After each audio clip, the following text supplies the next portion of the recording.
a multidão o recebeu com alegria. Fala comigo, alegria.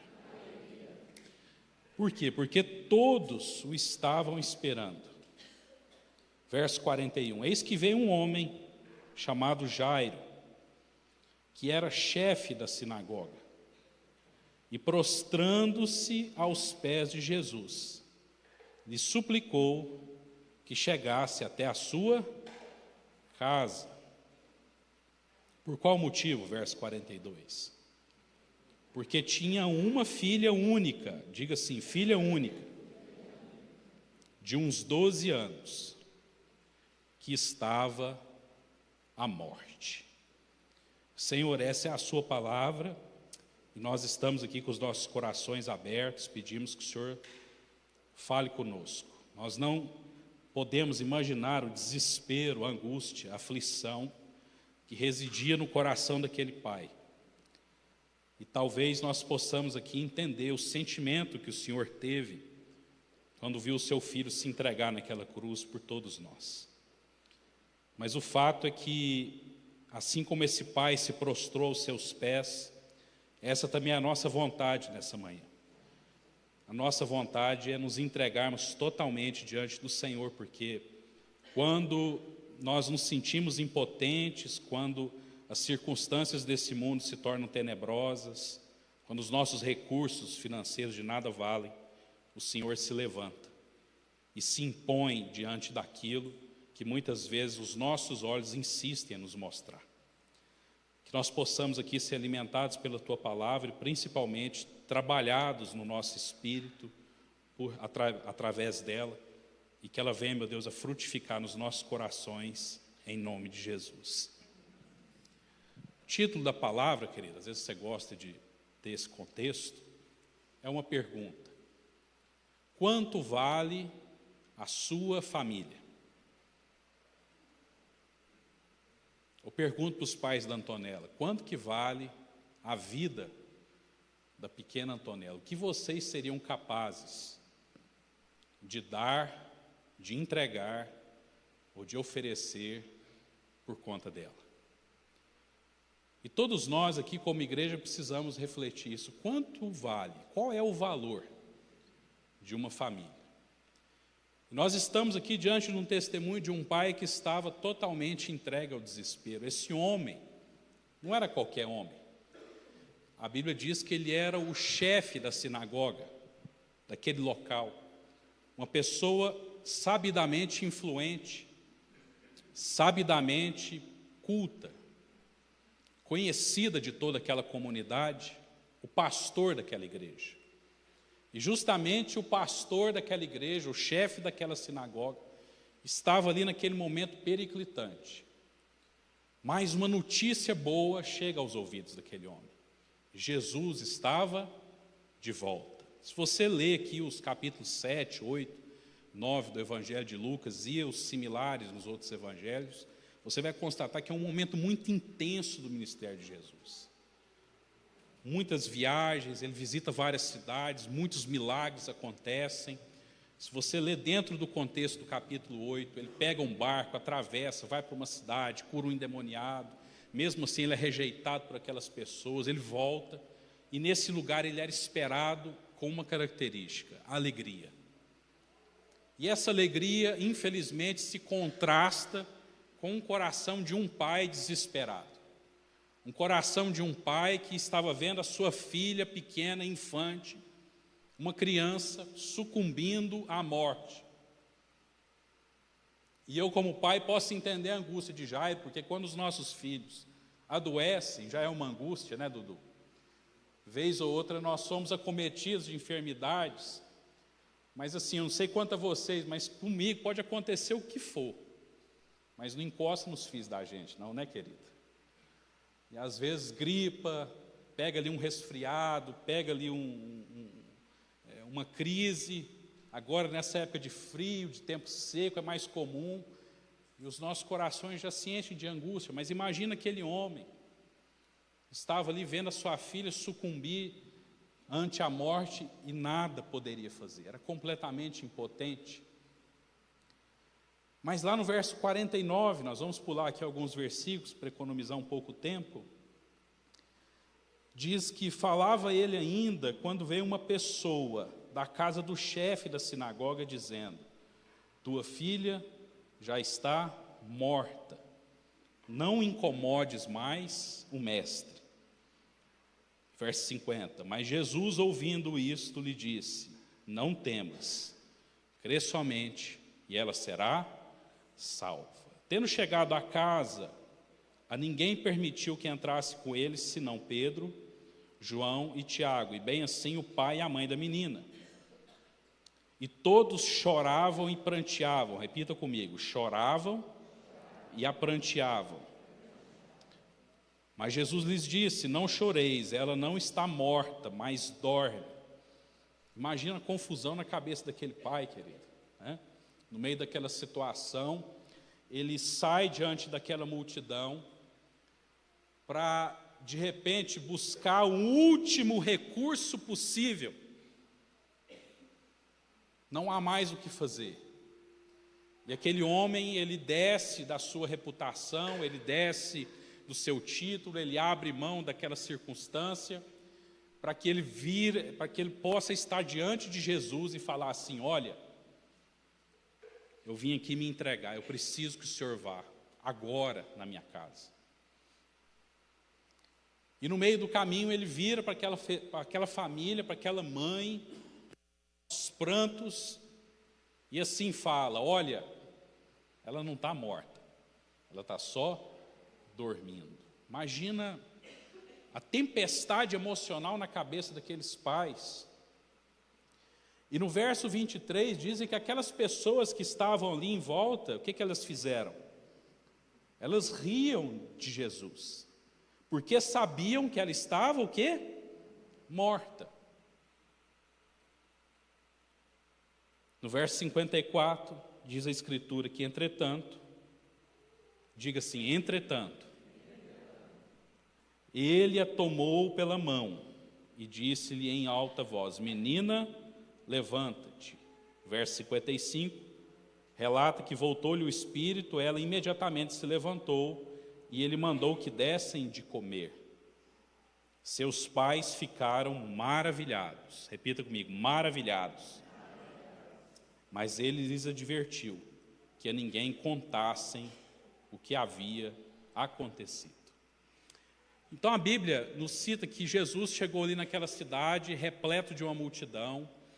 Existia ali aquele pai desesperado, que tomou a frente daquela situação, se prostrou aos pés de Jesus.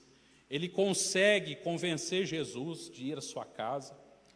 Ali no meio, no trajeto entre aquele lugar onde Jesus foi abordado, possivelmente, ainda ali ao cais do Mar da Galileia, nas proximidades, um outro parêntese acontece. Jesus está ali apertado pela multidão, vem uma mulher enferma, toca as vestes de Jesus, ela é curada, e com certeza ele gastou ali um tempo, e aquele homem, eu fico pensando no coração daquele pai, o desespero que estava aquele pai, porque ele sabia que a sua filha tinha poucos instantes.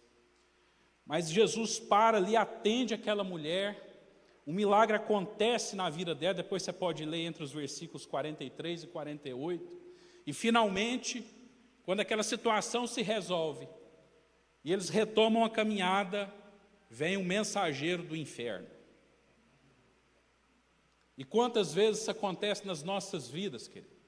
Às vezes você está lutando, você está empenhado em uma guerra, em uma batalha, seja ela uma batalha contra uma enfermidade, seja ela uma guerra contra uma circunstância espiritual ou emocional que se instalou sobre a sua vida, e você está ali buscando recursos, você está lutando contra aquela situação, e de repente alguém aparece dentro da sua própria casa e fala assim: não precisa mais, o seu sonho já foi destruído. O resultado do exame apontou uma circunstância maligna. Aquilo que você vinha buscando, aquilo que você vinha empreendendo, simplesmente cai por terra ali, como um castelo de areia. E ainda toma uma bronca. Não precisa incomodar o mestre. ela já morreu. Mas a palavra diz que Jesus não concordou com aquela sentença de morte. Amém? Entretanto, ele a tomou pela mão e lhe disse em alta voz: menina, levanta-te. E ela recobrou a vida. Sexta-feira agora, eu e a Ana Clara estava assistindo um filme. As meninas dormiram mais cedo, isso é raro, viu, gente? Né? Aí ela falou assim: será que a gente pode assistir um filme? Eu falei: pode, vamos tentar, né? E ela escolheu um filme lá. Como é que chama o filme? Eu acho que era O Valor de uma Vida. Preço de uma Vida. Né? E vou resumir isso bem rápido para vocês, mas conta a história de uma família, um pai, uma mãe, um filho pequeno, e eles saem em férias para um país ali, numa região no Caribe, não sei agora ao certo onde que era, e me parece assim, depois de muitos anos, sem conseguir fazer uma viagem de férias, eles conseguem esse tempo. Aquele pai arrumou um hotel de excelência, ele chega no hotel assim, eu vi assim, até um pouco de arrogância naquele homem, porque ele suborna a recepcionista do hotel para arrumar um melhor quarto para aquela família, mas talvez bem intencionado em querer propiciar para a família um momento de excelência. Posteriormente, ele vai tentar alugar um jet ski, não consegue, todos já estavam alugados, ele oferece dinheiro para o rapaz novamente, fala assim: olha, eu não posso fazer isso, mas você pode ir na vila de pescadores e alugar um barco. Assim ele faz, aluga um barco, coloca a família e sai passeando pelo mar. Eles resolvem visitar uma ilha isolada, descem nessa ilha, passeiam, e quando tentam retornar, o barco pifou, Horácio, não quis ligar de jeito nenhum. E o que parecia ser um passeio se transformou em um pesadelo. Eles não conseguem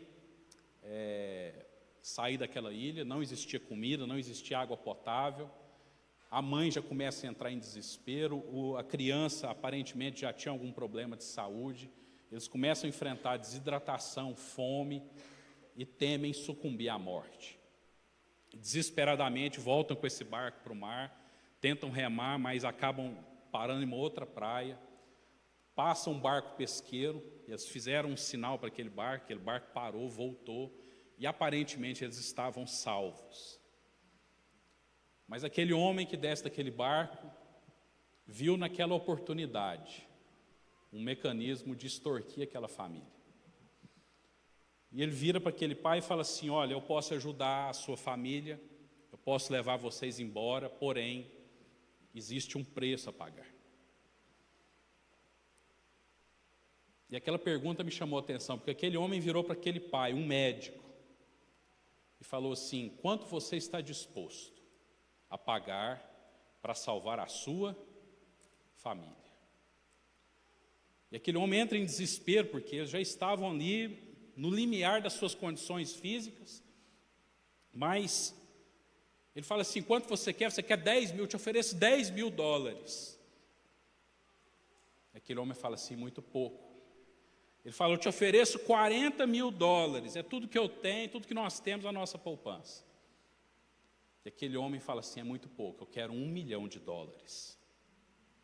E aquele homem entra em desespero, porque ele fala assim: eu não tenho esse dinheiro, não tenho esse recurso, mas tudo o que eu tenho, eu sou capaz de te dar. Leva a gente embora, meu filho precisa do hospital, minha mulher está desmaiada, pelo amor de Deus. Ele começa a suplicar ali para aquele homem simplesmente ignora e começa a ir embora. Aí aquele pai, totalmente destroçado, chega e fala assim: tudo bem, eu arrumo o dinheiro, me leva. E a história vai longe, assim, a gente não tem tempo para entrar aqui, mas ele vai no banco e liga para um punhado de gente, para um punhado de amigos, para gente que estava devendo, para todo mundo, e ele consegue arrecadar $193 mil, aproximadamente isso, quase próximo de R$1 milhão na cotação de hoje. E aquele homem, um mercenário, estava extorquindo aquela família, fala assim: não é suficiente, não é suficiente. E a história vai longe no final, enfim, aquele homem entra numa busca desesperada em em favor da sua família. No final ele consegue resgatar, viu, gente, a sua família. Dá um spoiler aqui. Mas, enfim, circunstâncias terríveis acontecem no meio do caminho. Mas o que ficou na minha mente foi aquela pergunta: quanto você pagaria em resgate da sua família? E agora eu pergunto para você, homem, quanto dinheiro você tem na carteira? Quantos recursos você tem investido no banco? Você seria capaz de dar todos os seus recursos para salvar a sua família? Qual que é o valor da sua família? Em tempos, querido, em que a gente está tão preocupado em discutir divórcio, se é lícito abortar uma gestação ou não, coisas terríveis têm acontecido em Brasília, querido, que não sai nem na mídia, você não faz ideia do que tem acontecido. Nós precisamos nos levantar em oração e em jejum pela nossa nação. Mas independentemente disso, como Jairo, o que você seria capaz de pagar em resgate do seu filho? Em resgate da Antonella? Imagina que alguém sequestrasse a Antonella, irmão. O que você faria? E quantas vezes a gente vê histórias assim, né? De pessoas que são acordadas: olha, eu estou com seu filho, estou com a sua filha, estou com a sua família. Deposita tanto, ou eles morrem. E a gente se vê no meio desses conflitos, dessa situação. Mas independentemente disso, querido, hoje, você que é livre, você que está com seus filhos no colo, que estão ali na escolinha, você que está com a sua esposa do lado, você que está dentro da sua casa, qual é o preço que você pagaria em resgate da sua família? Não era só aquela menina, acho que o Evangelho de Mateus fala até o nome dela, Talita, não era só ela que estava em jogo. Aquela criança morrendo, morreria toda uma família, porque a Bíblia diz que ela era filha única. E dentro da cultura do povo judeu, é muito forte a tradição de continuidade da família. A morte daquela menina implicaria na extinção de toda uma casa. Jairo desapareceria na história, assim como aquela mãe, assim como aquela criança. Mas de repente Jesus entra e faz uma vírgula: entretanto. E talvez você esteja passando por momentos extremamente tenebrosos na sua vida, na sua casa. Advogados estão te oferecendo divórcio. Profissionais que estão te oferecendo situações ou circunstâncias, saídas que sejam aceitáveis. Mas que preço que preço eu estou disposto a pagar para conhecer o valor de uma família? Nós temos 3 filhas, querido. Acho que toda a igreja as conhece. Quando a Júlia estava criancinha, Deus nos abençoou novamente. Uma gestação, a minha esposa engravidou. E aquilo foi um motivo de muita alegria para nós. Muita alegria mesmo. Assim como estavam aquele povo ali. Eu me lembro ali que naquelas primeiras consultas da gestação, tinha o primeiro exame marcado, e eu estava em viagem, fui em Brasília acompanhar um julgamento, e providenciei de voltar o mais rápido possível, porque naquele mesmo dia estava marcada essa consulta no final da tarde. E quando nós chegamos no consultório daquele médico, e eu brinquei com ele, falei: ei, doutor, estamos aqui de novo, e vamos no processo tudo de novo. E estava ali aquela alegria, mas rapidamente aquele cenário mudou-se drasticamente. Porque quando fez o exame ali da ultrassonografia, não se ouvia o coraçãozinho daquele feto. Querido, aquilo ali foi extremamente doloroso para nós. É muito doloroso. E o médico, o Dr. Rodrigo, às vezes muitos o conhecem, eu louvo a Deus pela vida daquele homem, muito atencioso e tentando explicar aquilo para a gente, que aquilo ali poderia acontecer mesmo, que a chance de ir, não sei o quê, e foi pelo lado da matemática, mas com muito amor, muito carinho, tentando consolar a gente. Mas assim, que tarde de quinta-feira cruel foi aquela. A gente saiu assim, estava bem no final da tarde, né? assim, bem no crepúsculo da tarde, e aquilo caiu como uma bomba para nós. E aquela noite foi muito comprida,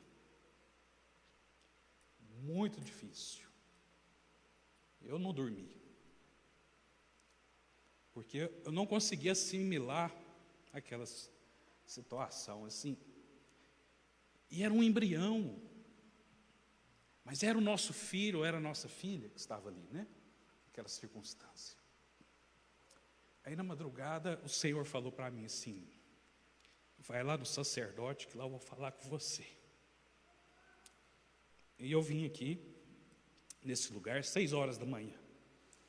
Estavam aqui alguns irmãos orando, os pastores, né? E eu fui abraçado por aqueles homens. E eu nunca esqueci o que o pastor Carlos falou aquele dia. Falou assim: Senhor, nós te agradecemos por essa circunstância, porque o Senhor está ensinando a William o valor de um filho. Eu nunca esqueci daquelas palavras, e aquilo realmente foi impactante para nós, porque o preço daquela dor era quase insuportável. Insuportável. Depois daquela circunstância, Deus nos abençoou com outras 2 filhas, foi maravilhoso. Mas aquela vida que ele entendeu deveria ser recolhida ali ainda no início, me ensinou o preço, o valor de um filho. Isso era o que assombrava o coração de Jairo. É o que assombrou o coração daquele médico. Eu ficava olhando as cenas daquele filme e falava assim: Deus, o diploma dele de nada vale ali naquela circunstância. E quantas vezes as nossas famílias estão em risco e os nossos recursos financeiros de nada valem.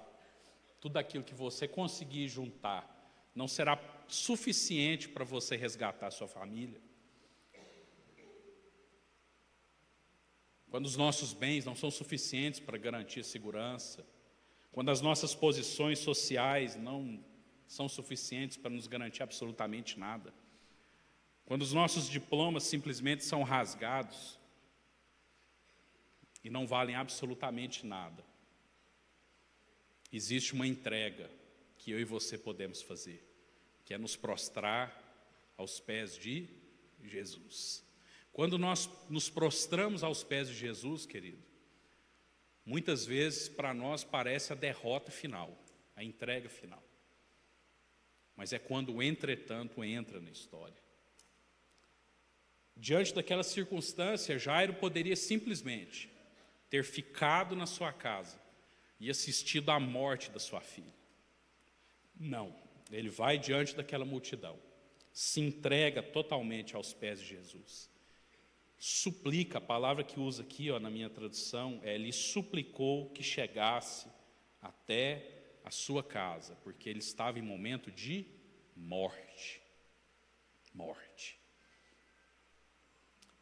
E no Evangelho de Mateus, nessa mesma passagem, querido, dizem que quando eles chegaram naquela casa, os tocadores de flauta e os que pranteavam já estavam lá, ou seja, já havia um velório estabelecido dentro da casa daquele homem. E Jesus pede para todo mundo sair. E não deixa ninguém mais entrar. Ele chamou 3 discípulos e os pais daquela criança. Isso diz muito para mim e para você também, querido. Nos momentos de angústia, de dor, de dificuldade, quem você tem chamado para dentro da sua casa? Quem você tem convidado para entrar dentro da sua casa? O autor da vida ou os pranteadores? Muitas vezes, querido, nós temos recorrido aos pranteadores para justificar a nossa dor, para justificar as nossas decepções, as nossas frustrações. Nós temos recorrido a quem simplesmente nos consola. Mas quando Jesus entra numa casa, essas pessoas precisam ficar do lado de fora. Amém?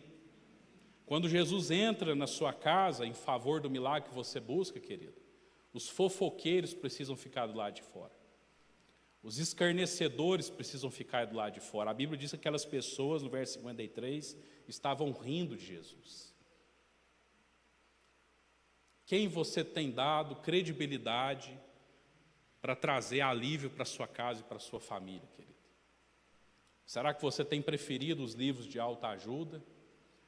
Os livros que justificam o sofrimento pelo sofrimento? Ou nós temos convidado o autor da vida para entrar nas nossas casas? Aos pés de quem, querido, nós temos nos prostrado? Será que nós temos nos prostrado aos pés do nosso dinheiro? Nós temos nos prostrado aos pés das nossas condições sociais? Nós temos nos prostrado aos pés de pessoas que não seguem o Senhor? Jairo escolheu a boa parte, como diz aquela canção. Ele ignorou todo aquele alvoroço, ele ignorou a multidão, e ele se prostrou aos pés de Jesus. E a primeira providência que Jesus tomou quando chegou naquela casa foi expulsar os demônios, expulsar os que estavam rindo, os que estavam pranteando.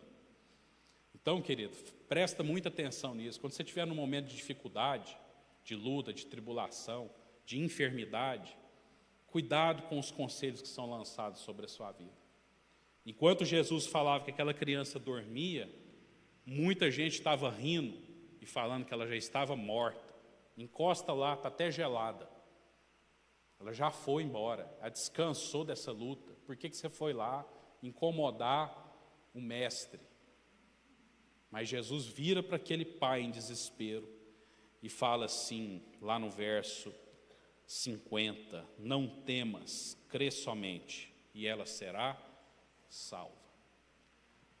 Queridos, para nós olharmos contra as circunstâncias, exige um sacrifício de fé quase que absoluto.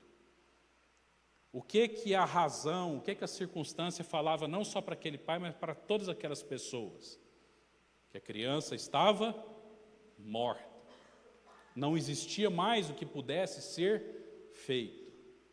Mas Jesus olha nos olhos daquele pai em desespero e fala assim, não temas, crê somente, e ela será salva. Jesus não prometeu ressuscitar aquela criança. Jesus em hora nenhuma falou assim, não pode deixar que eu vou lá resolver o problema. Não, não temas, crê somente, e ela será salva. Isso vale para mim e para você também, querido. Não temas, crê somente. Essa circunstância que você enfrenta, ela vai se resolver. Essa luta, essa guerra que você está enfrentando, ela será vencida. Essa circunstância de enfermidade que se abateu sobre a sua casa, ela tem solução em Cristo Jesus. Não temas, crê somente, e você, eu e as nossas casas seremos salvos pelo Senhor. Isso é o que importa, querido. Isso é o que nós precisamos buscar no nosso dia a dia e diante das situações que se colocam sobre as nossas vidas.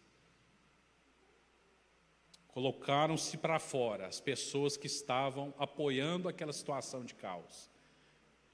E entrou para dentro aquele que poderia e tinha poder, inclusive sobre a morte. E o fato é que aquela criança, depois da intercessão de Jesus, ela ressuscitou, voltou à vida. Lá no Evangelho de Mateus fala que aquelas pessoas ficaram espantadas. Diga comigo, espantadas. Mas aqui no verso 56 diz que seus pais ficaram maravilhados. Enquanto os fofoqueiros estavam do lado de fora espantados com o que acontecia, querido, eu creio que aquela família cantava assim: coroamos a ti, ó Rei Jesus, coroamos a ti, ó Rei Jesus. Porque quando o milagre entra dentro das nossas casas, querido, ainda que antecedido por circunstâncias terríveis, nós ficamos maravilhados. Que tipo de maravilha você está precisando na sua casa? Eu não sei. Que tipo de milagre, que tipo de intervenção do Senhor nós estamos precisando nas nossas famílias? O Senhor conhece seu coração, conhece meu coração. Mas a partir do momento em que eu me prostro diante dos pés dele, os milagres acontecem. As circunstâncias malignas se desfazem. E o júbilo volta a habitar uma casa em que poucos minutos antes estava totalmente dominada pelo luto, pelo desespero e pela morte. Eu convido a igreja a se colocar de pé, que nós possamos ter um momento final e assim ter um momento de oração com o Senhor, para que nós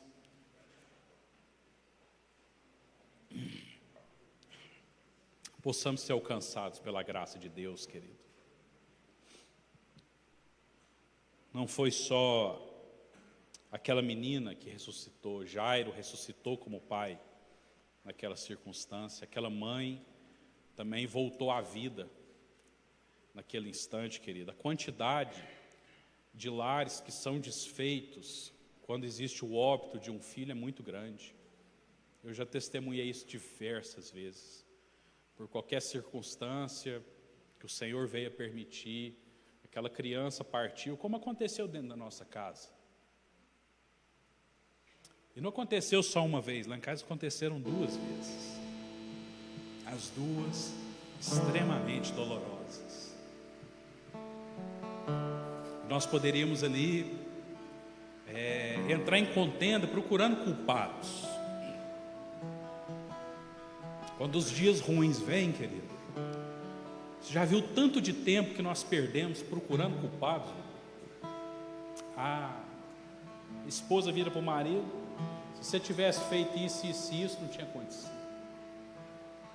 O marido vira para a esposa: se você não fosse uma mulher relapsa, isso não tinha acontecido. Nós ficamos procurando culpados, ao invés de nós sairmos dessa posição e recorrermos a Jesus. Jairo saiu da sua posição de luto, deixou ali sua casa, sua esposa, enfrentou uma multidão, só para se prostrar aos pés de Jesus. E é isso que nós precisamos fazer, querido. Nós poderíamos ali ter recorrido aos algoritmos médicos que explicam ali que tantas vezes é comum algumas não darem certo. É verdade, isso acontece mesmo, querido. Mas ao invés de nós ficarmos preocupados com aquilo,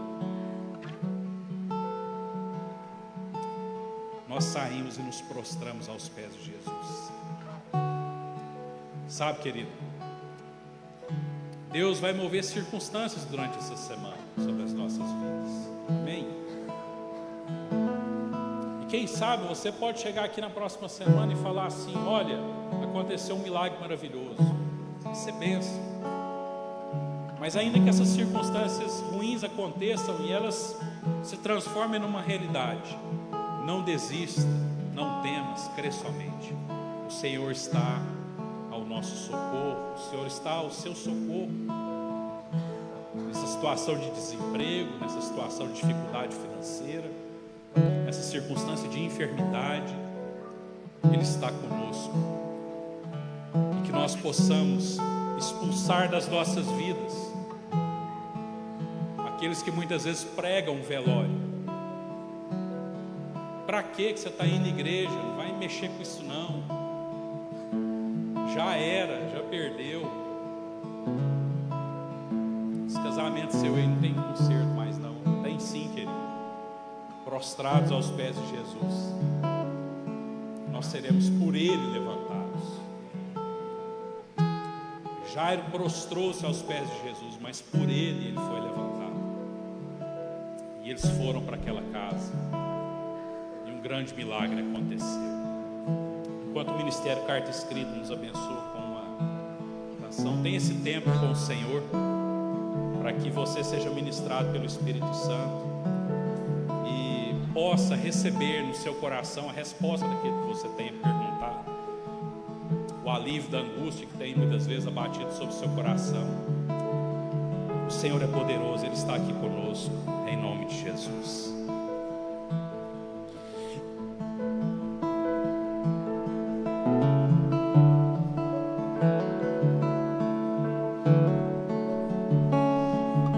Com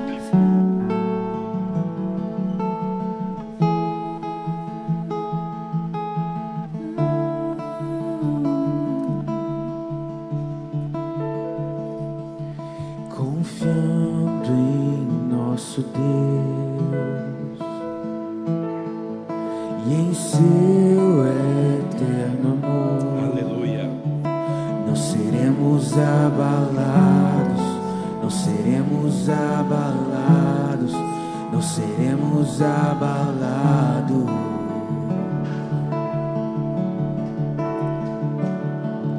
Confiando em nosso Deus. Bem, queridos, entregue-se totalmente ao Senhor nessa noite. E em seu eterno amor, não seremos abalados, não seremos abalados, não seremos abalados.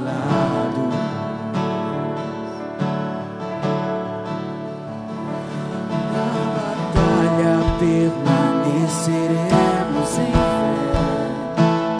Se exércitos seguirem contra nós, não seremos abalados, não seremos abalados, não seremos abalados. Nos ajude, Senhor. Quando vier a intensa escuridão, não temerá o nosso coração. A esperança nasce como a luz. Deus é por nós, Ele é o vencedor. Confiando em nosso Deus, em seu eterno amor, não seremos abalados, não seremos abalados, não seremos abalados.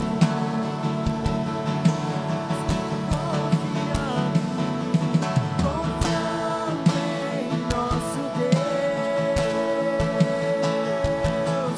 em seu eterno amor, não seremos abalados, não seremos abalados, não seremos abalados.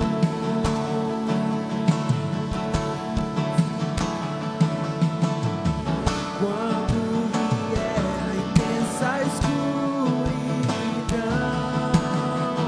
não temerá o nosso coração. A esperança nasce como a luz. Deus é por nós, Ele é o vencedor. Confiando em nosso Deus, e em seu eterno amor, não seremos abalados, não seremos abalados, não seremos abalados.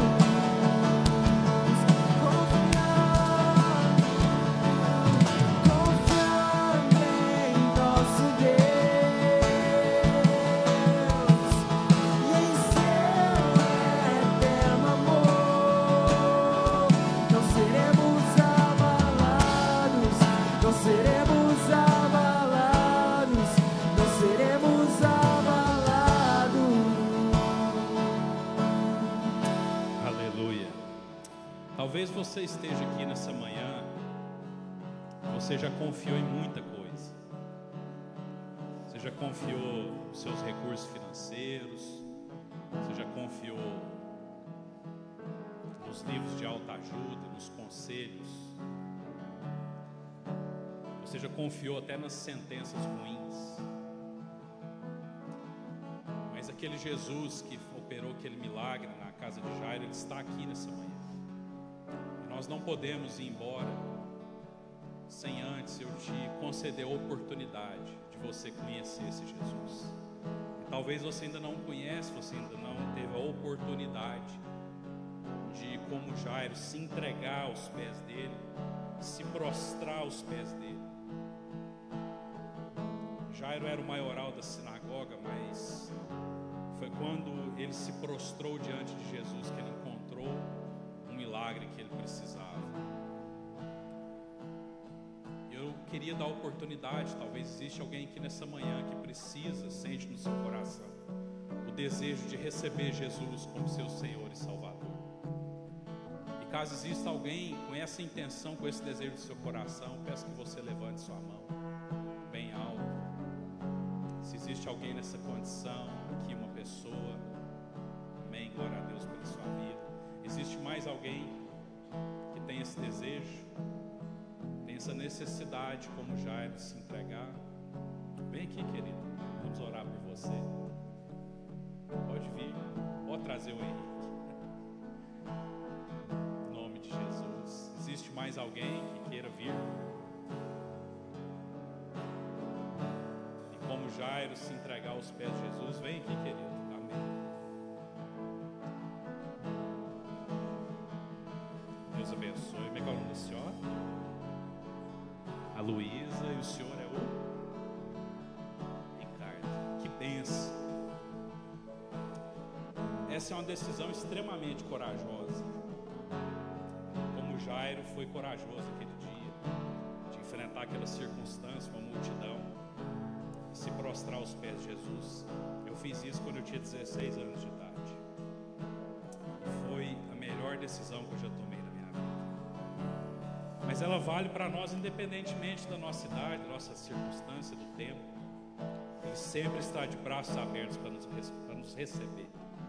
Bem, então eu convido vocês e a igreja a fazer uma oração conosco. Repita assim comigo: Senhor Jesus, nessa manhã nós entregamos as nossas vidas diante do Senhor. Assim como Jairo, nós nos prostramos na tua presença e te clamamos: perdoa-nos, atende a nossa aflição, a nossa angústia. Eu preciso, Jesus, que o Senhor venha até a minha casa e traga salvação para mim e para a minha família. Amém. Amém, querido? Amém? Às vezes você fala assim: mas não aconteceu nada. Aparentemente não. Mas existe uma festa nos céus, porque quando alguém entrega a sua vida ao Senhor, os anjos saltam de alegria. Um milagre maravilhoso aconteceu. Vocês passam a receber no coração de vocês algo que é eterno, que ninguém pode tirar, circunstância nenhuma pode afastar a presença do próprio Cristo, expressa em uma grande família que vocês estão acabando de ganhar. Sejam abraçados pela família de Deus, sejam muito bem-vindos. Senhor abençoe, vocês vão ganhar um abraço. Por favor, aqui, vamos receber esse querido. Que bênção. Nós vamos convidar você a pegar o seu nome, pegar o seu pedido de oração, em nome de Jesus. Amém, querido? Que milagre tremendo que aconteceu diante dos nossos olhos. Que o Senhor abençoe a sua vida, você seja guardado pelo Senhor de todas as circunstâncias do mal, e que em nome de Jesus você seja mais que vencedor em todas as coisas. O Senhor nos abençoe, em nome de Jesus.